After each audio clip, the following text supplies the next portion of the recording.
So hello everyone, welcome to my YouTube channel. आप trading कर रहे हैं, ट्रेडिंग में इंटरेस्टेड हैं, आप बिल्कुल सही वीडियो पे आए हैं। ठीक है, हम यहाँ पे इस चैनल पे डेली ट्रेडिंग के हवाले से नॉलेज शेयर करते हैं। हम आपको जो है सिखाते हैं फ्री में, बिल्कुल इसकी कोई फ़ीस नहीं है। सो आपने जो है अगर ट्रेडिंग सीखनी है तो वीडियो को आपने लास्ट तक ज़रूर देखना है, स्किप नहीं करनी है आपकी वीडियो। अगर आप वीडियो स्किप करते हैं तो उसका नतीजा ये होता है कि नॉलेज बीच में से रह जाती है और आप मार्केट में गेन नहीं करते, आप आगे नहीं बढ़ पाते, आप अपना लॉस करते हैं। ठीक है, सो आज की वीडियो आपके लिए बहुत इंपॉर्टेंट होने वाली है। उसकी जो मेन वजह है, आज हम आपके साथ डिस्कस करने वाले हैं RSI इंडिकेटर। ठीक है, ये बहुत मेन इम्पोर्टेंट इंडिकेटर है जो हर प्रॉफिटेबल प्रोफेशनल ट्रेडर जो है यूज़ करता है। ठीक है, RSI इंडिकेटर जो है ट्रेडिंग में, अगर आप फॉरेक्स ट्रेडिंग कर रहे हैं, आप क्रिप्टो फ्यूचर स्पॉट ट्रेड कर रहे हैं, आप स्टॉक मार्केट में ट्रेड करते हैं, तो RSI आप इंडिकेटर जो है आपके बहुत काम आने वाला है। इस इंडिकेटर का यूज़ करके आप मार्केट में जो है गेन कर सकते हैं, आप प्रॉफिट कर सकते हैं। ठीक है, सो RSI इंडिकेटर जो है वो वर्क कैसे करता है हम समझते हैं। ठीक है, सबसे पहले जो है आपने ट्रेडिंग व्यू या गो चार्टिंग किसी भी वेबसाइट पे जाके जो है आप जिस भी करेंसी में ट्रेड कर रहे हैं, आप क्रिप्टो में किसी भी आप मार्केट में ट्रेड कर रहे हैं, अपने चार्ट को ओपन करना है। ठीक है, वहाँ पे आपने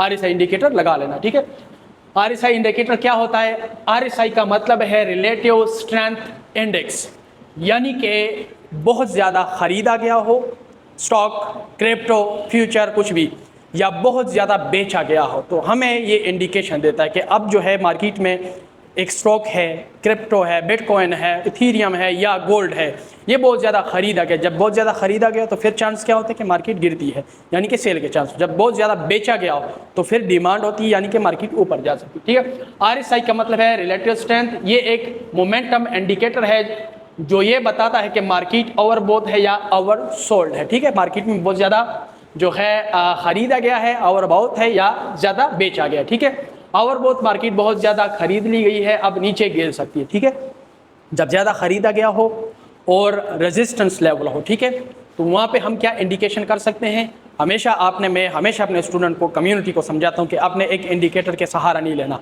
आपने मार्केट में वॉल्यूम भी देखना है, आपने कैंडलस्टिक पैटर्न, चार्ट पैटर्न, आपने बाकी के इंडिकेटर को साथ में लाके जब आपको फिर सिग्नल में, तो आपने जो है फिर उसके बाद ट्रेड अपनी लगानी है। ठीक है, तो बहुत ज़्यादा जब ख़रीदा गया हो तो अब नीचे गिर सकती है, यानी कि मार्केट सेल की तरफ आ सकती है। पिछले कुछ दिनों में जो बिटकॉइन 1,19,000 को 3 बार रिटेस्ट कर चुका है, वहाँ पे बहुत ज़्यादा ख़रीदा गया था। बड़े बड़े इंस्टीट्यूट, ब्लैक रॉक जैसे, वहाँ पे जो है ख़रीद चुके थे। तो अब बिटकॉइन जो है 1,13,000 पे ट्रेड कर रहा है, क्योंकि वहाँ से मार्केट जो है गिर चुकी है। ठीक है, ओवरसोल्ड यानी मार्केट बहुत ज़्यादा बेच दी गई है। जब किसी स्टॉक को आप बहुत ज़्यादा बेच दो तो होता क्या है कि इन्वेस्टर उस स्टॉक को ख़रीदने लगते हैं। गोल्ड बहुत ज़्यादा अभी गोल्ड जो है 3.5 लाख के ऊपर ट्रेड कर रहा है। ठीक है, तो यानी कि बहुत ज़्यादा ख़रीदा गया। अब क्या होगा कि मार्केट बहुत ज़्यादा गिर सकती है, यानी कि गोल्ड नीचे आ सकता है, ये चांस है। ठीक है, बहुत ज़्यादा अगर बेचा गया हो तो मार्केट में क्या होता है कि ख़रीदने वाले वो निकल आते हैं, इन्वेस्टर निकल आते हैं और वो ख़रीद लेते हैं। ठीक है, RSI का जो स्केल है वो हम कैसे चेक कर सकते हैं?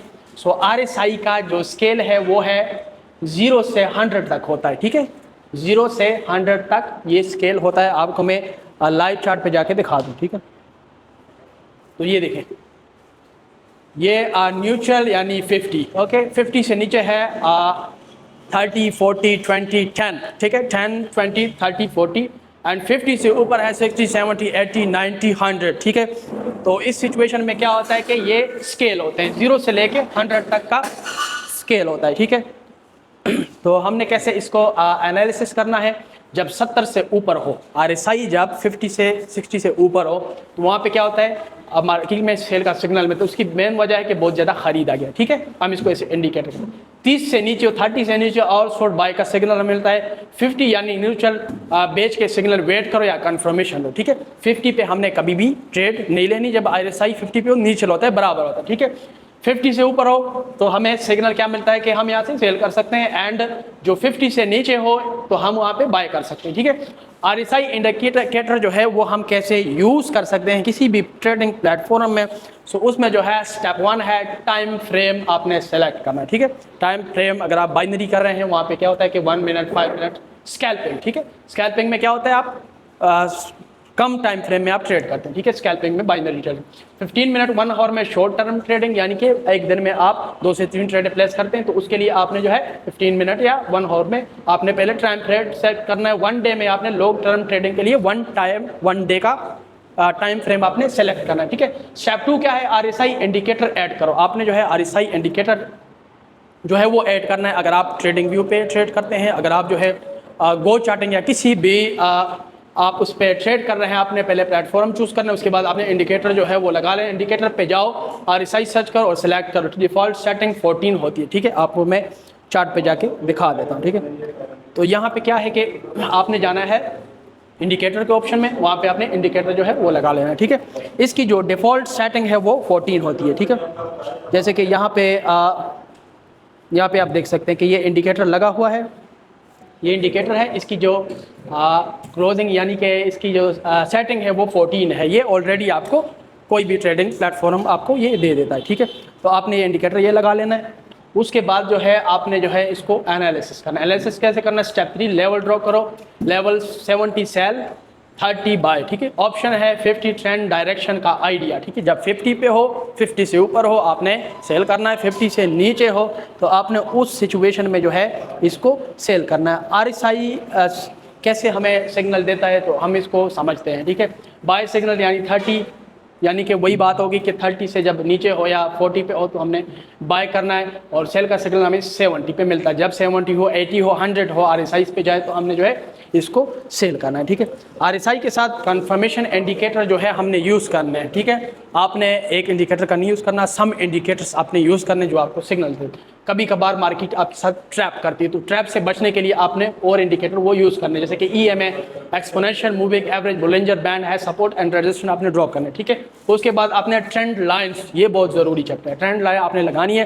ट्रेंड लाइन हमें मार्केट की जो रिट्रेसमेंट होती है, मार्केट वहाँ से रिस्पेक्ट देती है, वो हमें पता लगता है, ठीक है। RSI डिवर्जेंस जो है वो कैसे काम करता है, अगर प्राइस ऊपर जा रही है लेकिन RSI नीचे आ रहा है, ठीक है। प्राइस ऊपर जा रही है, RSI नीचे गिर रहा है, इसे बेरिश डिवर्जेंस कहते हैं। प्राइस नीचे गिर सकता है, ठीक है। अगर प्राइस नीचे जा रही है लेकिन RSI ऊपर जा रहा है तो इसे बुलिश डिवर्जन कहते हैं, प्राइस ऊपर जा सकती है, ठीक है। तो आपने जो है तसल्ली से किसी भी प्लेटफॉर्म पे आप ट्रेड करते हैं, आपने ये सम इंडिकेटर्स का यूज़ करके आप मार्केट को एनालिसिस करके उसके बाद आप अपनी ट्रेड प्लेस कर सकते हैं। वीडियो देखने के लिए शुक्रिया। ट्रेडिंग से जो रिलेटेड है हम यहाँ पे इस चैनल पे वीडियो डेली अपलोड किया करेंगे। आपने जो है अगर ट्रेडिंग में इंटरेस्टेड है, सीखनी है क्रिप्टो ट्रेडिंग, फॉरेक्स, बाइनरी, कोई भी ट्रेडिंग, स्टॉक मार्केट में अगर आप ट्रेड कर रहे हैं तो हमारे चैनल को आप सब्सक्राइब करें। हमारी नेक्स्ट वीडियो आपके लिए होगी। शुक्रिया।